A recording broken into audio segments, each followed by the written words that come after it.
Assalamualaikum warahmatullahi wabarakatuh. Puji beserta syukur marilah kita panjatkan kepada Allah Subhanahu wa taala yang telah memberikan beribu-ribu nikmat. Tidak lupa selawat dan salam tercurahkan kepada Nabi Muhammad SAW, keluarganya beserta sahabat. Semoga kita semua mendapatkan syafaatnya dan mendapat petunjuk hingga hari kiamat nanti. Sebelum mulai sosialisasi, izinkan saya memperkenalkan diri dan anggota kelompok saya. Kenalkan, nama saya Senja Ramadan, dan anggota kelompok saya yang pertama ada Agreza Yastinawati, yang kedua Dita Permatasari, yang ketiga Iko Nabi Yuda, dan yang keempat adalah Naila Nur Hidayah. Langsung saja kita mulai bagaimana Islam memandang pandemi COVID-19. Bertambahnya orang yang terjangkit virus corona saban hari sudah tentu membuat sebagian besar orang merasa cemas dan gelisah. Namun demikian, sebagai umat beragama, pandemi COVID-19 justru menjadi peluang mendulang berbagai amal utama. Tidak hanya ibadah kepada Allah, tapi juga kebaikan terhadap sesama manusia. Sebagaimana dicontohkan Nabi Muhammad SAW, kalau pada zamannya juga pernah terjadi pandemi yang menulari banyak orang. Berdasarkan catatan sejarah, pernah ada wabah penyakit pada masa Rasulullah dan sahabat. Meskipun bukan virus mematikan layaknya COVID-19, wabah pada masa itu juga menular dengan cepat dan menyebabkan tidak sedikit orang terkena dampaknya. Pada masa itu, salah satu wabah yang sering terjadi adalah kusta atau lepra. Sebagai tindakan pencegahan, Rasul memerintahkan untuk tidak berdekatan dengan penderitanya maupun wilayah yang terkena wabah. Konsep karantina wilayah ini seperti diungkapkannya dalam hadis riwayat Bukhari yang artinya, jika kamu mendengar wabah di suatu wilayah, maka janganlah kalian memasukinya. Tapi jika terjadi wabah di tempat kamu berada, maka jangan tinggalkan tempat itu. Dalam menghadapi wabah penyakit, Nabi Muhammad SAW memberikan konsep karantina untuk menyelamatkan nyawa manusia dari ancaman kematian akibat wabah penyakit menular. Dalam sejarah umat manusia, sebelum lahir pengobatan modern, wabah selalu ada dan silih berganti. Seperti COVID pada masa sekarang yang datang dengan cepat dan secara tiba-tiba, COVID mencerminkan universalitas semesta dengan segala kekuatan dan keadilannya, sekaligus memperlihatkan universalitas manusia dengan segala kelemahan dan kezolimannya.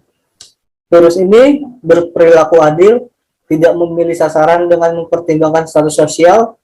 Ia dapat mengancam kehidupan orang miskin dan orang kaya, rakyat biasa maupun penguasa, dan orang bodoh maupun orang intelek.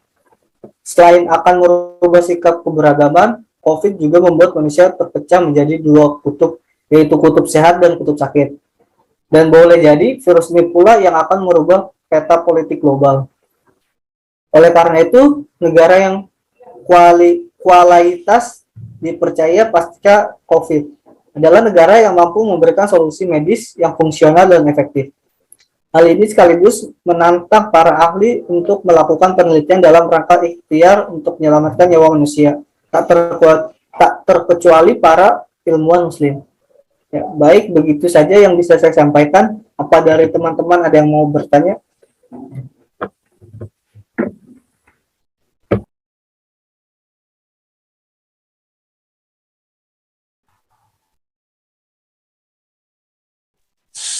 Assalamualaikum warahmatullahi wabarakatuh. Waalaikumsalam warahmatullahi wabarakatuh. Menurut kakak, apa hikmah dibalik wabah virus corona ini? Terima kasih. Ya, baik, saya jawab. Sebagai umat beragama, virus corona ini merupakan bagian dari ciptaan Allah Subhanahu wa taala yang mengandung hikmah dan pelajaran bagi kita selaku hambanya. Di dalam Al-Qur'an, Allah menjelaskan bahwa tidaklah Allah menciptakan atau menjadikan sesuatu itu sia-sia, melainkan ada hikmahnya. Surat Ali Imran ayat 191. Dalam ajaran agama Islam, penyebaran virus corona dapat diambil pembelajaran dan hikmahnya dalam 3 hal, yaitu yang pertama sebagai ujian keimanan bagi hamba-hambanya yang soleh, sebagai cara dan bentuk Allah untuk meningkatkan kualitas keimanan dan ketakwaan hambanya.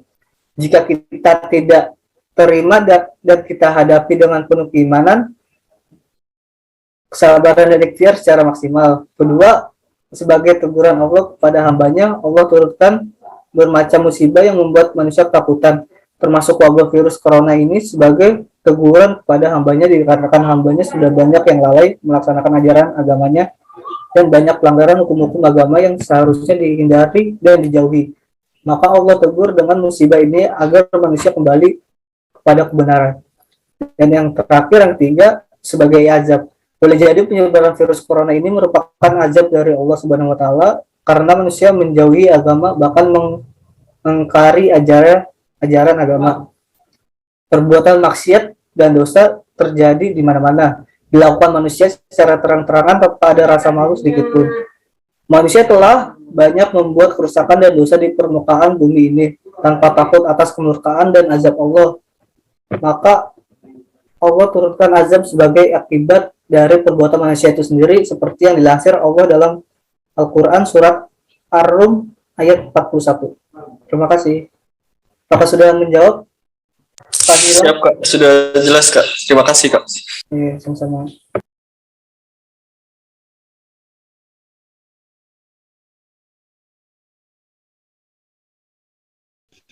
Kak, izin bertanya Kak, kalau di saat pandemi COVID-19 ini banyak hoax yang beredar tentang vaksin. Salah satunya ada yang bilang vaksin itu haram. Bagaimana tanggapan Kakak tentang hoax vaksin itu yang beredar di masyarakat? Terima kasih Kak. Baik, sepertinya akan dijawab oleh teman saya, Naila Nur Hidayah. Untuk Naila Nur Hidayah, dipersilakan. Izin menjawab pertanyaan dari Tina. Pertanyaan itu, ya saya pernah dengar juga yang punya dari grup WhatsApp yang saya tentang vaksin haram. Yang menurut saya, masyarakat tidak perlu ragu dan khawatir pada vaksin yang dibuat. Karena Komisi Fatwa MUI yang saya ketahui sudah mengetahui bahwa vaksin itu halal dan suci. Jadi hoax yang disebarkan oleh orang-orang yang tidak bertanggung jawab biasanya bukan dari latar belakang ilmu kedokteran. Nah, kita sebagai masyarakat harus cerdas dan harus bisa menyaring berita. Tidak semata-mata langsung percaya dan ketika harus cari dulu fakta-faktanya.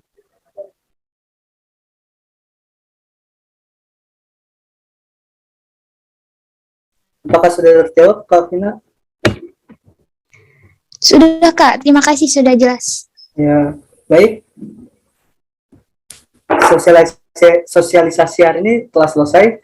Kurang lebihnya baik dari saya ataupun kelompok saya mohon dimaafkan jika ada kesalahan dan apabila ada perbuatan dan tindakan yang tidak disenangi.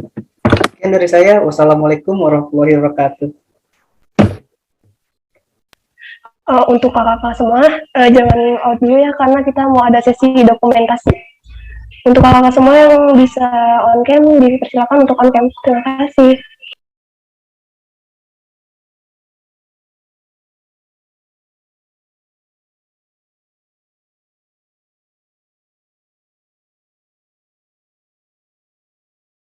Oke, mulai kita selanjut ya. 1, 2, 3.